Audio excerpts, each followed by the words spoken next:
Hi, it's Justin Popovich here with orangevilleblog.com, and this is the first post on our new blog where I'm basically going to go around and either on video or audio interviews checking out people in Orangeville, business people or owners of clubs or just people making a difference, and create a little community so we can get to know each other a little bit better, use the internet to our advantage. And today I'm going to start it all off with a friend of mine and a really interesting story altogether, Kevin Downe, who is the owner of Mind Over Math. And Kevin, welcome. Thanks for doing this. I just want to kick it right off and just ask you to tell the people watching this blog how you started Mind Over Math, why you continue to build it in Orangeville, and just give us a little bit of your background as to how you got things going. Sure, yeah. I started Mind Over Math 7 years ago in July 2003, and originally started as just like a motivational success course to get students to think about math in a different way. I was going to Waterloo at the time for math, and I was just finished my first year at university, and I actually had to like complete co-op credits as part of my degree. Right. And so I didn't get a co-op job, and I found like that I just was working volunteer basically for no money, and I decided to start my own tutoring company. I really liked math, and I was getting into business as well, and I loved teaching math. So my ultimate goal was to become a teacher. Okay. And so I said, well, I might as well just start right now. I went back to school, found out I could run my own business for co-op credit. I started my own business. I was scared to death. Starting my own business, and so you get your co-op. January. I love that. That's awesome. Yeah. So not many people even think of that, right? Like they just think, "Oh, I got to go get a job." Well, you did both. Yeah. It's starting your own thing, and that's what it was all about. Yeah. So January 2004, we really started to kick it off with exam reviews. It was exam time, so then we started really to develop it into a company.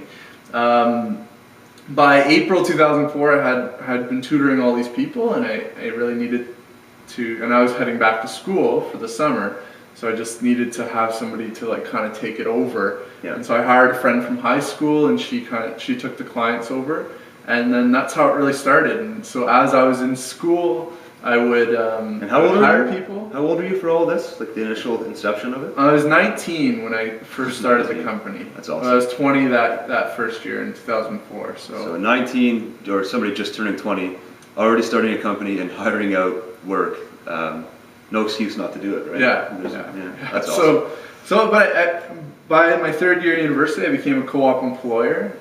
Started to use the co-op system again to my advantage, and I was starting to bring co-op students, people that were really excited about math, younger that could relate to the students, and they were fresh with the curriculum. I started bringing them from Waterloo to Orangeville. Okay. So they'd live in Orangeville for 4 months at a time, and we still use that now. We still hire our tutors that way, and so it's been awesome.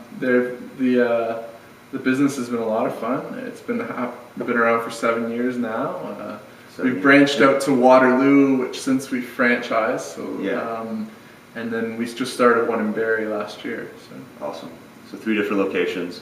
Orangeville you still call home, and you are now starting a new career as well. Yeah, so dreams coming true. Like I really wanted to become a teacher. I started Teachers College 3 years ago. I did it part-time, and I just got out of Teachers College. I'm going to be starting at the Orangeville High School this September. So you did it part-time so you could run your business too? Or? Yeah, I did it part-time so I could run the business. It was at a time where we started the business in Waterloo, and I just was underestimating the amount of work that Teachers College would take. So I saw an opportunity to do it part-time, and it was awesome because I got to learn a little bit more about students and just grow as a teacher as well. And so you're starting your teaching career in September 2010?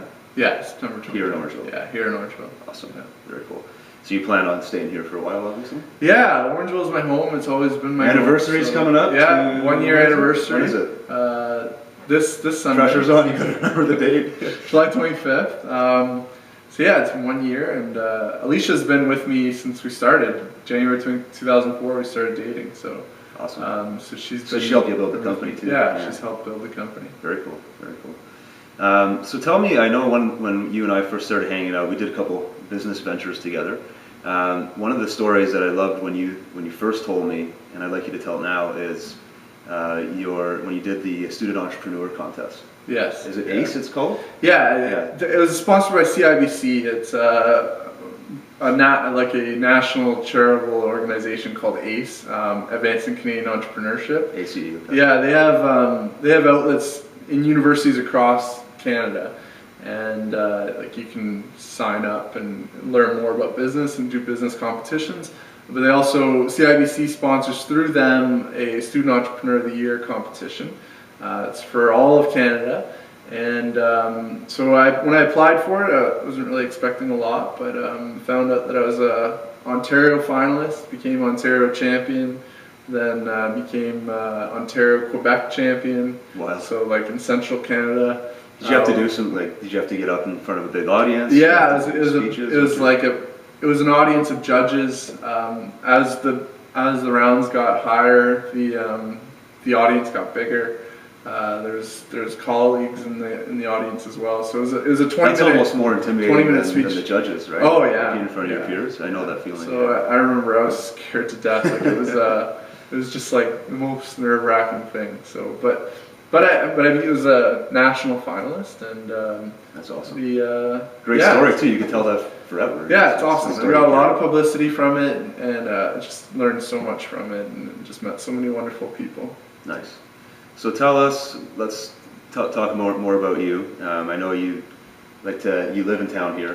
Where would we find you on a weekday? Do you hang out at the bowling alley? What do you do around town, or when you're not? Because I know you're a busy guy. What else do you do? Well, I mean, I work at Georgian part-time too, like Georgian College around the corner. What do you teach there? So I teach math. Shocking. Yeah. So I teach math and computers there. Well, computers, at least you're mixing it up a bit. So the people there are wonderful. They're providing a valuable service to the community, and that's what it's all about, like providing these services to the community. All right, let's go. Let's learn a little bit more about you. Favorite movie? Oh, The Princess Bride. Really? Oh yeah. Why? Oh, it always has been since I was a kid. I had it on Betamax. Oh, nice. And I used to watch it all the time. It was taped off. I actually remember watching that a lot as a kid. It was taped off TV. I had it on Beta, one of those little ones. And I remember taping over the scene where in the Battle of Wits, and I was just crushed. Oh, and so you lost. So when I was older and I could buy it on DVD, it was a you redeemed yourself. Nice load off, because it's just an awesome movie. You know, action. I know. I don't really remember that movie that well, but what's cool about those kind of movies is, even though I watched it as a kid, I still remember. I guess when you're a kid, those kind of things are just so exciting. Sure. Like all the different. Sure. Oh, and Andre the Giant was in that, right? Yeah, Andre the Giant was in it. And the guy that became Mandy Patinkin, he was in Criminal Minds. Yes, which a lot of people might know now. Nice. So it's. And your favorite song? Well, pick one. On my iPod right now, I guess We Didn't Start the Fire. There you go. Where's the Love? Black Eyed Peas. They're coming to Toronto. Nice. What about favorite book? Fiction, non-fiction, doesn't matter. Just I want to figure out who you are. It's hard to say what my favorite book is right now. Like, it's always like what I'm reading at the time. Like, but I love the Malcolm Gladwell books. Like I read Outliers and The Tipping Point, and I haven't read Blink yet. But he's originally from this area too, isn't he? He's from Kitchener. Yeah. I believe, like Cambridge, somewhere in that Kitchener. area. But the guy's like Canadian, Jamaican Canadian, three-time international bestseller. Just incredible. So if people are not from Orangeville and they're thinking about moving here or visiting here, what's your favorite thing about living in this area? It's the community, like the people. I always say it's one of the biggest of small towns. Like we have basically everything we need here because it is 30,000 people. It's big enough that you still have it as a small town community. You get to know everybody. It's just a wonderful place to do business. Wonderful place to like raise a family. Yeah. Just an incredible town altogether. So nice. Yeah. Well, thanks, Kevin. Hope everybody enjoyed watching this. And on our blog, we have a comment section. I'd love for you to leave comments for Kevin, or if you're interested in what he does, or even if you just want to get to know him. It's all about getting to know each other as people. So leave us a comment. Let us know what you think of the blog so far. And if you're interested in joining us on the blog or getting interviewed, let us know. We'll talk to you soon.